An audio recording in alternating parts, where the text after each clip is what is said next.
Labour have sort of rode back on this idea that from day one, workers are going to be protected from unfair dismissal. People are saying that this is a breach of the manifesto. Just before we talk about the politics around this, spell it out for us. What has happened? So what has happened is that 2 days ago, by the time this podcast is going out, the news broke that Labour has basically U-turned on a bit of its workers' rights package. So as you say, protection from unfair dismissal was promised in the Labour manifesto as a day one right. So from your first day in a job, people can't sack you for unfair reasons. Then pretty much, I mean, even before the election, business were a bit nervous about that. There were sort of negotiations back and forth. You know, we're now about 18 months into this Labour government.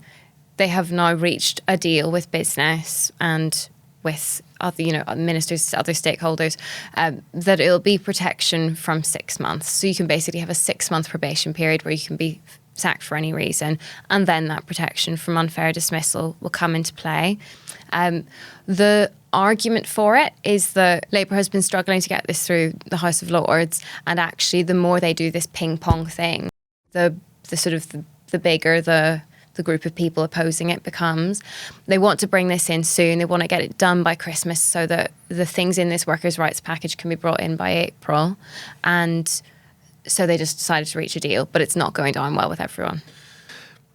This is really interesting for me because as someone of a more leftist persuasion, as we were running into the general election in 2024, there were sort of two big component parts of Labour's agenda that I still jived with. And they were the green economy and this workers' rights package. But I will introduce a really significant caveat to that. There were two further component parts of the workers' rights package that I actually had a bit of an issue with. One was a ban on 0 hours contract. I used to have a 0 hours contract when I was a student, work part-time. So I'd go to uni, didn't work my job back home. I'd come back for the holidays and I'd work like a dog over the holidays to get some cash together for when I went back to university. A 0 hours contract was perfect for me because I would have been in breach of it whilst I was at university. And then the second part of it is this unfair dismissal stuff, because I've built teams in various businesses, and I think for any business, doesn't matter what you do, whether it's, I don't know, media, finance, take your pick, I think your greatest asset is your staff. And in addition to that, it's also the hardest thing to get right. It takes a village to raise a child, right? Well, if your child is like a small to medium-sized enterprise, the village has got to be really, really good. And I've worked with some brilliant people. I've worked with some not so brilliant people. And recruitment, getting a sense of a person over a couple of interviews, it's really hard to figure out what that person is like. I can see the criticism on this. I'm trying to be like sort of clear about my interest, my persuasion, and my politics on it. But lots of MPs aren't that happy, are they? Well, but you're saying the quiet part out loud, really, Oli, which is that from the second people were saying Labour will protect people from unfair dismissal from day one, the obvious response was, oh, so does that just mean that probation periods are illegal? And the Labour line was, no, you can still have probation periods. It never really made sense. And now we know what it means, which is, it's a 6-month probation period. Yes. And that's a sort of a big improvement in terms of protecting people from dismissal, giving people a lot more clarity, because it used to be 2 years before you could be protected from unfair dismissal. That's too long. So that's like a big concession, but it does give employers the right to dismiss people in their first 6 months to sort of, as you say, to try things out. So you can see where they have landed on this. But I guess it begs the question, why was this ever a promise in the first place? Certainly large parts of the Labour movement, Labour MPs, but also trade unionists, apparently did think that this was something that they could get over the line, because so many of them are really, really disappointed. They see this as a sort of big flagship manifesto breach. As you say, Labour went into the election with their workers' rights package as one of the big things that they were selling. And, it was there in the manifesto. Why promise this and then go back on it? A lot of Labour MPs are pretty angry about it. at a time when obviously Keir Starmer's leadership is in a pretty fragile place anyway. What are they saying to you, Labour MPs? What's the flavour? So we got a whole piece on this online done with Ethan Croft. So I refer people to that if they want the whole story and what's going on and on what Angela Rayner might do. It depends, because obviously the government says that this was necessary to get a deal, to get this going. Trade unionists were involved in the negotiations, and so they maybe don't like this exact concession, but broadly they are happy to get rid of the roadblocks and push ahead with it. And so there are a lot of Labour MPs who are of that view too. Like, they maybe don't exactly love this bit of it, the U-turn, but they like the broad package. They're pragmatic. Other people are really, really upset. You know, they're calling it devastating, a blatant manifesto breach, and it's actually all tied up in the sort of the wider politics inside the Labour Party at the moment, and really just the gulf that has been left since Angela Rayner went to the backbenches. Because I had so many people saying to me, this wouldn't have happened if Angela was still in government, or, you know, they've been waiting until Angela left to get rid of this. There's definitely suspicion in parts of the Labour Party that some people in government have never really been signed up to this. They find it awkward to sell with businesses. They haven't really shouted as loudly about it as they might have done. And now they're actually finding an excuse to kind of give business something that they want. I should say that Peter Kyle's team, he's the business secretary, they completely push back on that idea. They say it is genuinely because they were hitting a massive roadblock in the House of Lords, and this is the only way to get it through. They can't use the Parliament Act to sort of force it through the Lords. That would have actually delayed it by about another year, they say. So they're kind of saying that this is genuine, but there's so much suspicion in Labour ranks that this is a kind of deeper thing. Parts of government aren't signed up to this. They want to row back on it. And now there's sort of paranoia about whether other bits of the package, including the bit you mentioned on 0 hours contracts, whether a lot of that is going to be watered down as well. Yeah. I mean, even just the existence of that paranoia in and of itself is quite revealing about the sort of the group psyche of the PLP right now. Oh, totally. And I mean, on 0 hours contracts, you mentioned some people kind of, you know, it suits them. That has been the argument privately from some people in government over the past year. Labour MPs aren't wrong to think, oh, I think maybe parts of government aren't as keen on this as we are. Certainly privately, some people have said a 0 hours contract works for some people. So we need to get to a place where you can give people the right to say no, but people can sort of have the option of it if they want it. I think that does make some Labour MPs quite nervous, because how do you end up not being just coerced into a 0 hours contract when you don't want it? Yeah.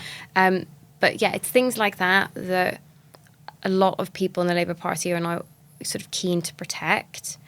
But I think it's just an interesting moment where, you know, Keir Starmer's in a really fragile position. They had the budget, they sort of threw the backbenches a bit of red meat, scrapping the 2-child benefit cap. But really everyone's thinking, will there be a leadership challenge? What's going to trigger it? What's the big moment going to be?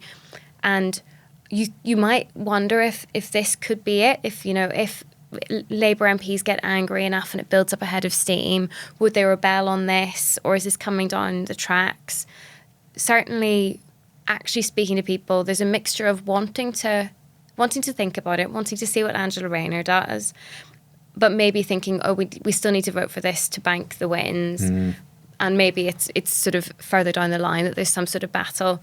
But I don't think it's out of the question that this turns into a quite big issue for the government at a time when Keir Starmer's position is really not at all certain. Yeah. I mean, look, if politics is the practice of compromise, then I would say you take the pragmatic route, bank it, and you can revisit it later down the line should you wish.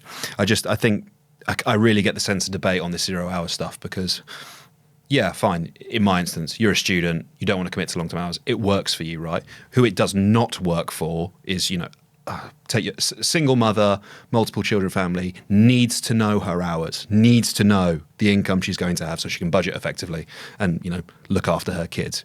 In that instance, it's wildly inappropriate. And so how you find a compromise and something in between those two places is interesting. Just quickly, Ailbhe, I interviewed Steve Wright of the FBU, the Fire Brigades Union, at the beginning of the week. Well, that's when it ran on the New Statesman website, just before the budget. And so we didn't have a chance to talk about this specifically, but he was very forthright about his view of the Labour Party, citing Shabana Mahmood's immigration policy, his interactions with Rachel Reeves. In his view, he said that he believed that not only was it to say that this isn't a return to austerity was demonstrably ridiculous. He said austerity was actually accelerating under Rachel Reeves' chancellorship. He cited sort of closures of fire stations. I think it's 72 firefighters in Avon who potentially could lose their jobs. What's the sort of the union reaction to this? They are key partners in bringing this legislation forward. How do they feel about this compromise, this backward step? So the thing is that they were in the room for this, so they actually have to own it. And the only trade union that isn't sort of just holding its nose and supportive of this is Unite. They were in the room for it as well, though, but they've come out and said that they weren't supportive of it. Sharon Graham has been quite critical, but the Trades Union Congress, other trade unions, they were in the room. They reached this compromise together with businesses and ministers, and so that means that it's not as straightforward.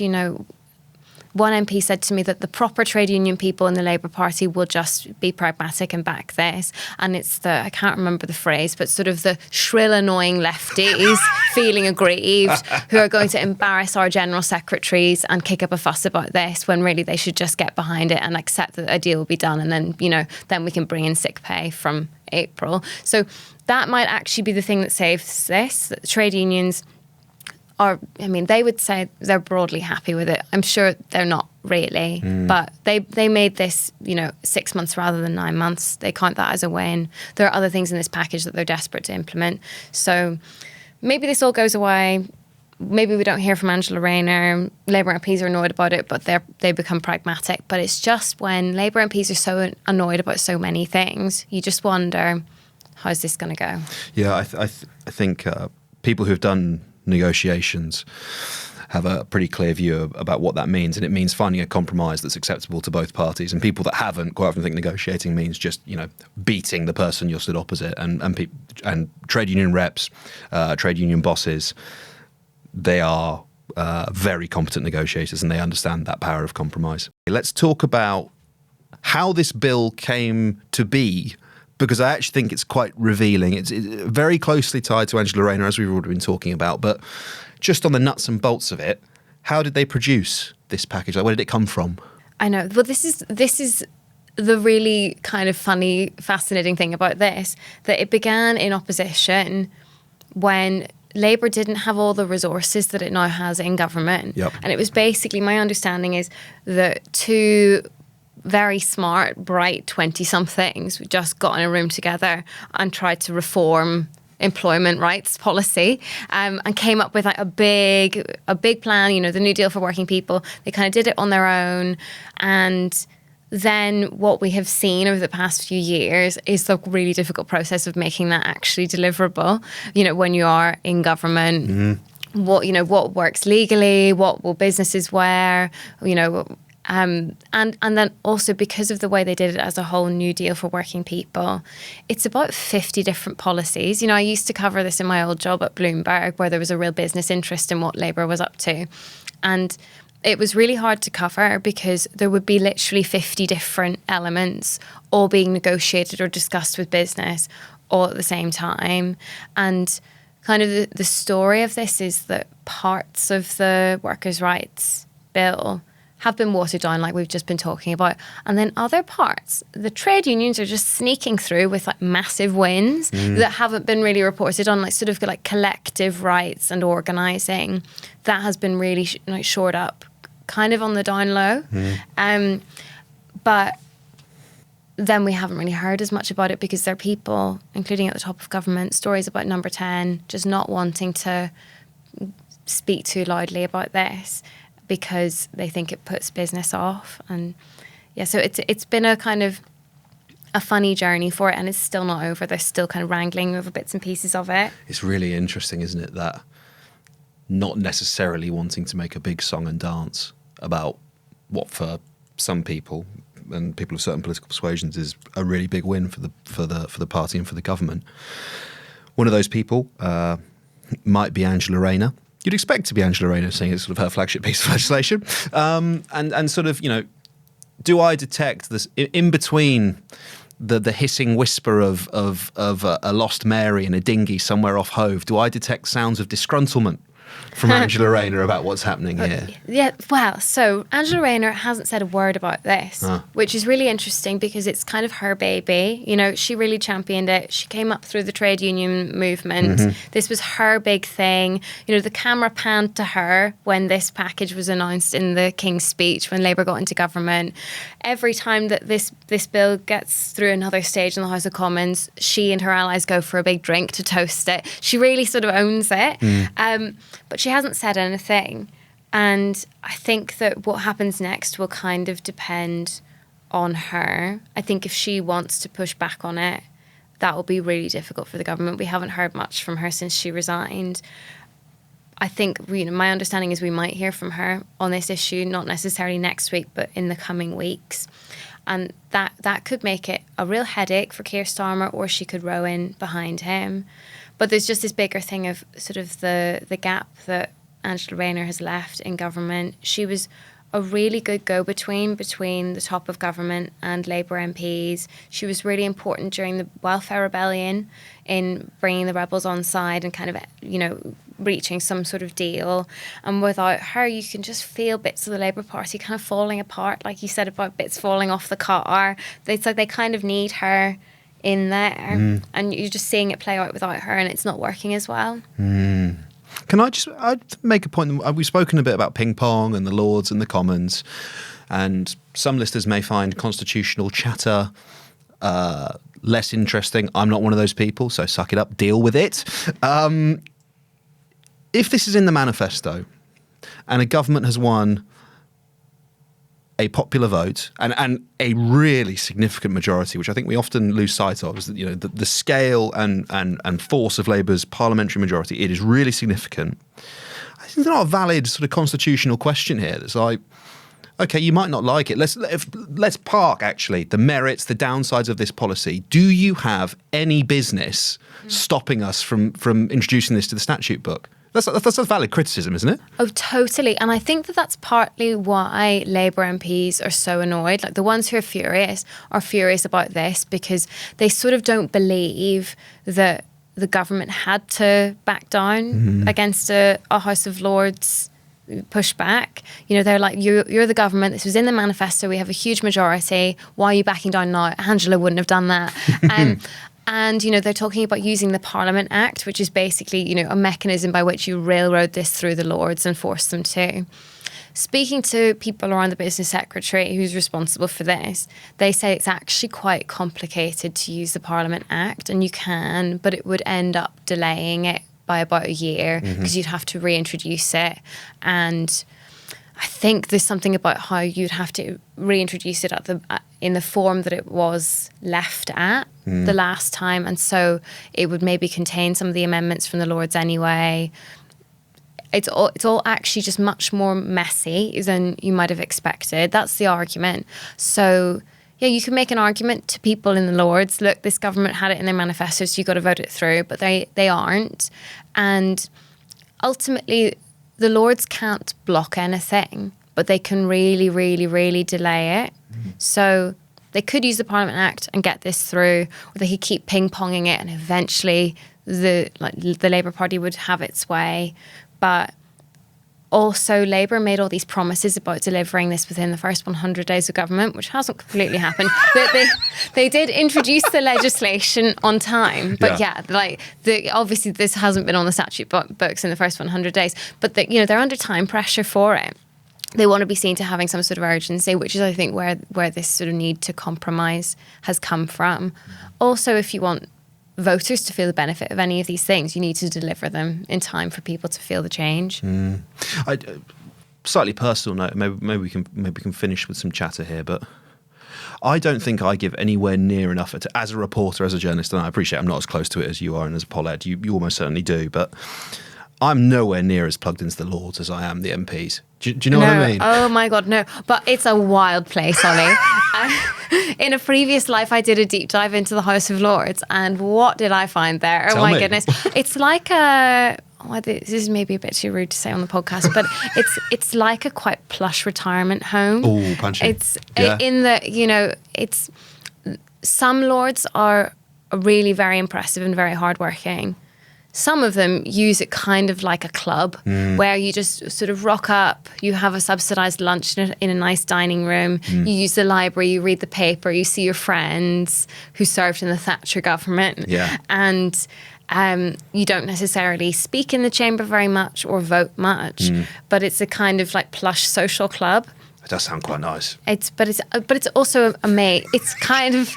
Yeah, it's lovely. I was actually it was my New Year's resolution, genuinely one of them, to spend more time in the Lords. Go for a little tea in the Pugin room. Yeah. It's lovely over there, calmer and actually, like, joking about, there's an amazing sense of history there because so many people from every number 10 end up being appointed to the Lords. So you still can just go and find people from Thatcher's government, the Cameron government, whichever one, the Blair government. It's all still happening over there, just the other side of the building to the one that we're in the less glamorous House of Commons side. I think if the Lords functioned as it should, like I feel like there's a huge role for the scrutiny of legislation done by genuine experts in their field, right? So I mean, I have a bit of a big problem with hereditary peers.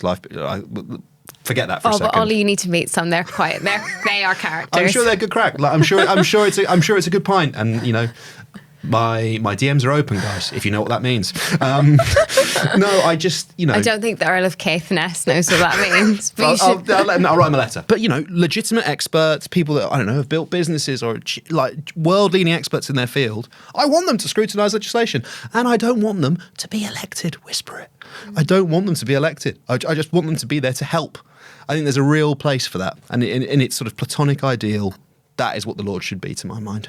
And it's this funny mixture of that already and all these other people, That's so diplomatic. The people that aren't experts.